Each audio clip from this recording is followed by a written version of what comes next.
प्रभु यीशु मसीह के महान और सामर्थी नाम से आज के नए दिन के लिए मैं परमेश्वर का धन्यवाद देता हूँ। वो भलाई का परमेश्वर हमारे जीवन में सारी भलाई की बातों को प्रकट करने पाए।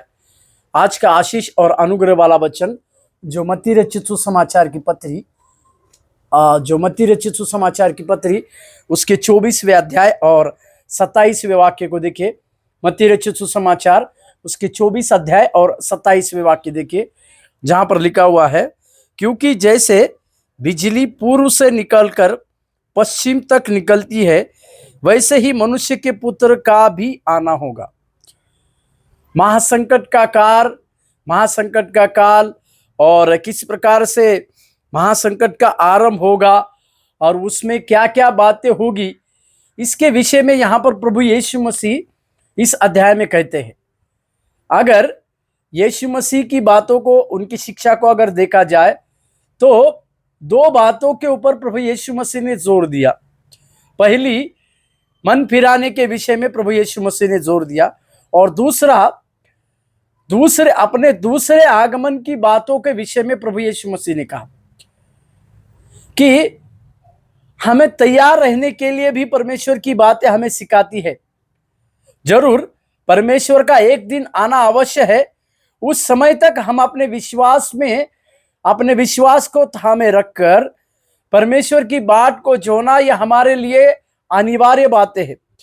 अगर इस वचन को अगर हम देखेंगे तो कई एक प्रकार की बातें जो इस अंत के समय में हम सुनते हैं या हमें देखने को मिलती है कि इस समय में प्रभु यीशु मसीह का आगमन होगा या इस साल में यीशु मसीह का आगमन होगा। ऐसी बातों से अपना मन जो है हम कई प्रकार से विचलित करते हैं, पर यीशु मसीह ने एक बहुत ही अच्छा एक साइन को यहां पर दिया है इस वचन में। जैसे बिजली पूर्व से निकलकर पश्चिम तक जाती है, ये बिजली जब बरसात होती है तो बिजली का आना, अगर ये बिजली पूर्व से निकलती है तो पश्चिम तक चली जाती है।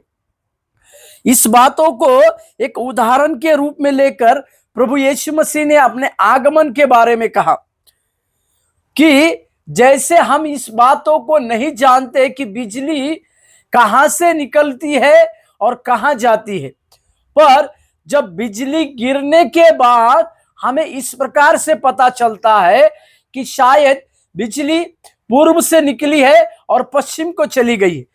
उसी तरह से परमेश्वर कहते हैं कि उसी प्रकार से मनुष्य का आना भी होगा। इसका मतलब उस मनुष्य के पुत्र का आने का निश्चित समय नहीं है।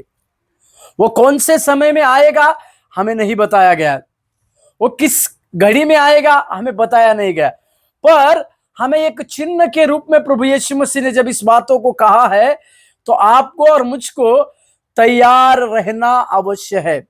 और जो लोग तैयार रहते हैं, जो लोग तैयार रहेंगे, ऐसे लोग परमेश्वर के उस आगमन में परमेश्वर के साथ चले जाएंगे।